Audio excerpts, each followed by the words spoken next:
Hi friends, welcome to Abi's kitchen. నేను ఈరోజు చేయబోయే వంట ఏంటంటే టమాటా పప్పు. వర్షం పడుతుందండి, చాలా చల్లగా ఉంది. వేడివేడిగా పప్పు వేసుకొని తినాలనిపించింది. మీకోసం ప్రిపేర్ చేస్తున్నాను. చూడండి, మనకు కావాల్సిన పదార్థాలు ఏంటంటే నేను ఒక గ్లాస్తో ఒక గ్లాసు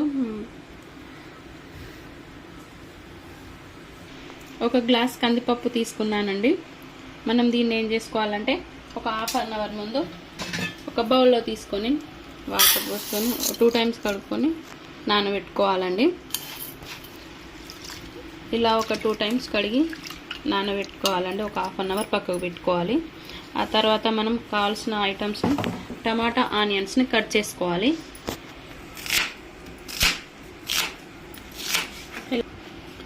ఇలా పెద్ద పెద్ద ముక్కలుగా కొంచెం కట్ చేసుకొని పక్కకు పెట్టుకోవాలండి. చిన్న సైజు గల టమాటాలు ఒక 6-7 తీసుకున్నాను. వీటిని ఇలా కట్ చేసుకొని పక్కకు పెట్టుకోవాలి. ఇలా కట్ చేసుకొని పక్కకు పెట్టుకోవాలి. ఒక పెద్ద నిమ్మకాయ సైజు అంతా చింతపండు తీసుకొని దీన్ని నానబెట్టుకోవాలండి. ఆ తర్వాత ఒక ఎల్లిగడ్డ, 1 టేబుల్ స్పూన్ జీలకర్ర, 1.5 స్పూన్ కారపొడి తీసుకొని వీటిని దంచుకోవాలి.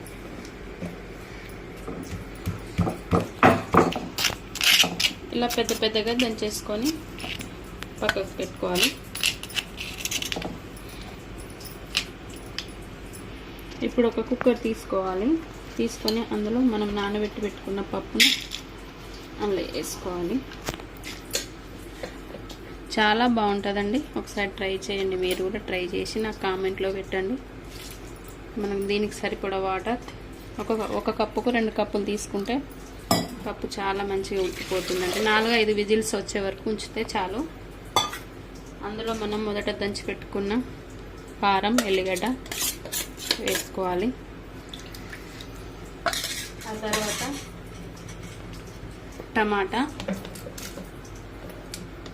టమాటాను ఉల్లిగడ్డ వేసేసుకుంటున్నానండి.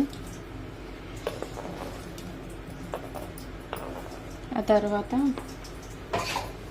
మనం ముందే నానబెట్టి పెట్టుకున్న చింతపండును ఇలా మెత్తగా ఇచ్చేసేసి ఈ వాటర్ కూడా ఇందులో పోసేసుకుంటున్నాను.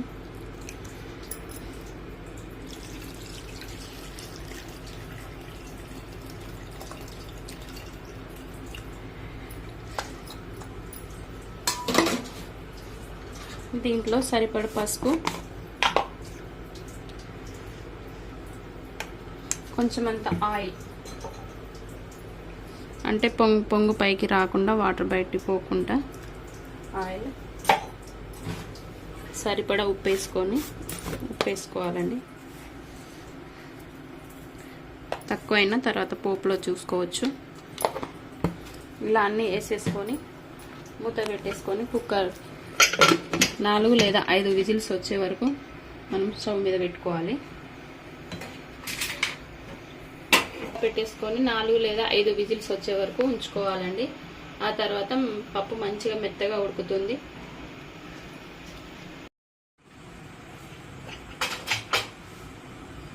చూడండి, పప్పు అయింది మెత్తగా. కొంచెం మెత్తగా చేసుకోవాలి. ఒకవేళ మీకు రాకపోతే ఇలా మెత్తగా చేసుకున్నాక స్టవ్ వెలిగించి ఒక ప్యాన్ పెట్టుకున్నానండి. అందులో ఒక 2 టేబుల్ స్పూన్ల ఆయిల్ పోసుకుందాం.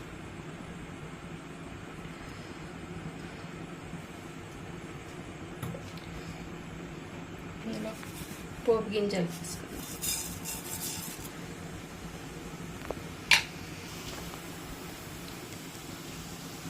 ఇందులో కొంచెం కరివేపాకు, 4 ఎండుమిరపకాయలు, కరివేపాకు, ఎండుమిర్చి 2 ఒకటేసారి వేసుకోవాలండి.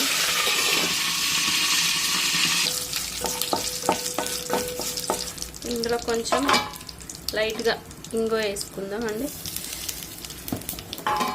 టేస్ట్ ఆప్షనల్ మాత్రమే, కావాలని ఏం లేదు, టేస్ట్ కోసం. ఇలా వేసుకున్నాక మనం మనం కుక్కర్లో ఉన్న పప్పును ఇలా పోసేసుకుందాం.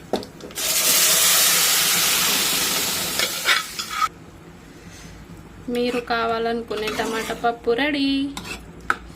చూడండి ఎంత బాగుందో, చూడడానికే నోరు ఊరిపోతుంది. ఆహా, వాసన కూడా భలే వస్తుంది, పుల్లగా బాగుందండి. స్టవ్ కట్టేస్తున్నాను. చూడండి, ట్రై చేయండి, లైక్ చేయండి, షేర్ చేయండి. Thank you.